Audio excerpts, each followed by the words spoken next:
Hi friends. അപ്പോൾ ഇന്നൊരു ഫാസ്റ്റായിട്ട് ഉണ്ടാക്കുന്ന ഒരു എഗ് കറിയാണ് ഉണ്ടാക്കുന്നത്. ഞാൻ ഓൾറെഡി സവാളയും കുറച്ച് ഇഞ്ചിയും കുറച്ച് ഗാർലിക്കും കൂടിയിട്ട് ചെറുതായിട്ട് ചോപ്പ് ചെയ്തിട്ട് അതൊന്ന് വഴറ്റാൻ വേണ്ടിയിട്ട് എടുത്തിട്ടുണ്ട്. വഴറ്റി തുടങ്ങിയപ്പോഴാട്ടോ എനിക്ക് ഓർമ്മ വന്നത് ഇന്ന് വീഡിയോ എടുക്കാൻ മറന്നുപോയിന്ന്. അപ്പോൾ പെട്ടെന്ന് തന്നെ എടുക്കുമായിരുന്നു, അതുകൊണ്ടാണ് അതൊന്നും കട്ട് ചെയ്യണതൊന്നും കാണിക്കാൻ പറ്റാതിരുന്നത്. അപ്പോൾ ഈ സവാള ഒന്ന് വഴണ്ട് വന്ന് കഴിഞ്ഞിട്ടുണ്ടെങ്കിൽ ഇനിയിപ്പോൾ നമുക്ക് അതിലേക്ക് കുറച്ച് ടൊമാറ്റോ ആഡ് ചെയ്യണം. സോ എന്നിട്ട് ടൊമാറ്റോ ആഡ് ചെയ്തിട്ട് അത് നന്നായിട്ടൊന്ന് വഴണ്ട് വരുന്ന വരെ വെയിറ്റ് ചെയ്യണം. സോ നന്നായിട്ടൊന്ന് പേസ്റ്റ് മാതിരി ആവണം. സോ അതൊന്ന് പേസ്റ്റ് ആയി കഴിഞ്ഞ് കഴിഞ്ഞാൽ പിന്നെ നമുക്ക് അതിലേക്ക് ആവശ്യമുള്ള പൊടികളും ഒക്കെ ചേർക്കാം. അപ്പോൾ ഇതൊന്ന് നന്നായിട്ട് വഴറ്റിയിട്ട് ടൊമാറ്റോ നന്നായിട്ട് വഴറ്റിയിട്ട് പിന്നെ അതിലേക്ക് നമുക്ക് ആവശ്യമായിട്ടുള്ള മസാലപ്പൊടികളൊക്കെ ചേർക്കാം. അപ്പോൾ ഞാൻ ആദ്യം കുറച്ച് ജിഞ്ചർ ഗാർലിക് പേസ്റ്റും കൂടി ആഡ് ചെയ്യുന്നുണ്ട്. ഓൾറെഡി ഗാർലിക്കും കുറച്ച് ജിഞ്ചറും കട്ട് ചെയ്തിട്ടിട്ടുണ്ട്. അപ്പോൾ കുറച്ചൊരു പേസ്റ്റും കൂടി ഇതിൽ ആഡ് ചെയ്ത് കൊടുക്കുന്നുണ്ട്. അതിനുശേഷം കുറച്ച് മഞ്ഞൾപ്പൊടി, പിന്നെ കുറച്ച് കാശ്മീരി ചില്ലി പൗഡർ, പിന്നെ കുറച്ച് നോർമൽ ചില്ലി പൗഡർ, പിന്നെ കുറച്ച്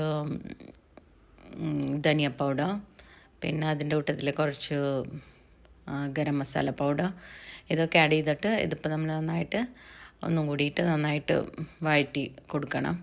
സോ അതിൻ്റെ മസാലയുടെ ആ പച്ചമണവും അതൊക്കെ ഒന്ന് മാറിക്കിട്ടണ വരെ അതൊന്ന് നന്നായിട്ട് വഴറ്റുക.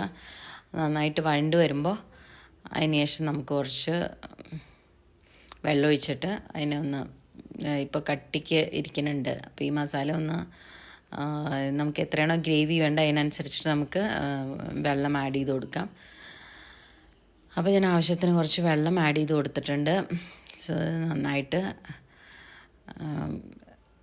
ഇളക്കിയിട്ട് അതിൻ്റെ കൂട്ടത്തിൽ തന്നെ നമുക്ക് ഇനിയിപ്പോൾ എഗ്ഗ് നന്നായിട്ട് പുഴുങ്ങി നന്നായിട്ട് വേവിച്ച് വെച്ചിട്ടുണ്ട്. അപ്പോൾ അതിൻ്റെ ഷെല്ലൊക്കെ എടുത്ത് വെച്ചിട്ടുണ്ട്. അപ്പോൾ ഞാനൊരു 6 എഗ്ഗ് ഇട്ട് കൊടുത്തിട്ടുണ്ട്. എന്നിട്ടത് ഒന്നും കൂടി ഇളക്കി യോജിപ്പിച്ചിട്ട് വയ്ക്കാം. നമുക്ക് കുറച്ച് നേരം അടച്ച് വയ്ക്കുക. അപ്പോൾ അതിന് ശേഷം നമുക്കതെടുത്തിട്ട് അതിൽ ഇപ്പോൾ നന്നായിട്ട് കുറച്ച് എണ്ണയൊക്കെ തെളിഞ്ഞ് വരുന്നുണ്ട്. അതിൻ്റെ ആ സമയത്ത് നമുക്ക് കുറച്ച് കറിവേപ്പിലയും കൂടി ആഡ് ചെയ്ത് കൊടുക്കാം. കറിവേപ്പില ആഡ് ചെയ്ത് കഴിഞ്ഞാൽ അതോട് കൂടിയിട്ട് ഏകദേശം ആയി. ഇപ്പോൾ ആവശ്യത്തിനുള്ള ഗ്രേവി ഉണ്ട്.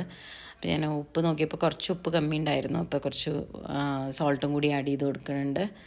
പിന്നെ ഞാൻ ഇത് ഗ്രേവിക്ക് കുറച്ചൊരു ടേസ്റ്റ് കിട്ടാൻ വേണ്ടിയിട്ട് യൂഷ്വലി ഞാൻ കോക്കനട്ട് മിൽക്കാണ് ഒഴിക്കാറ്. കുറച്ച് കോക്കനട്ട് മിൽക്ക് ഒഴിക്കുമ്പോൾ നല്ല ടേസ്റ്റ് കിട്ടാറുണ്ട്. പക്ഷെ ഇന്നിപ്പോൾ കോക്കനട്ട് മിൽക്ക് ഉണ്ടാക്കാനുള്ള ടൈം കിട്ടിയില്ല. അപ്പോൾ അതുകൊണ്ട് ഞാൻ കുറച്ച് ക്രീം ആഡ് ചെയ്ത് കൊടുക്കുന്നുണ്ട്. അമൂലിൻ്റെ ഫ്രഷ് ക്രീം ആണ് ഞാൻ ആഡ് ചെയ്ത് കൊടുക്കുന്നത്. അപ്പോൾ അത് കുറച്ച് ക്രീമും കൂടി ആഡ് ചെയ്ത് കൊടുത്തിട്ട് അത് നന്നായിട്ട് ഇളക്കി യോജിപ്പിച്ച്. സോ ഇത്രയേ ഉള്ളൂ, നമ്മുടെ എഗ് കറി റെഡി ആയിട്ടുണ്ട്. ഇത് നമുക്ക് ചപ്പാത്തിക്കും അല്ലെങ്കിൽ റൈസിൻ്റെ കൂടെയോ എന്തിൻ്റെ വേണമെങ്കിലും എന്തിൻ്റെ കൂടെ വേണമെങ്കിലും കഴിക്കാവുന്നേ. അപ്പോൾ ഇത്രയൊക്കെ ഉള്ളൂ ഇന്നത്തെ ഇത് എഗ് കറി.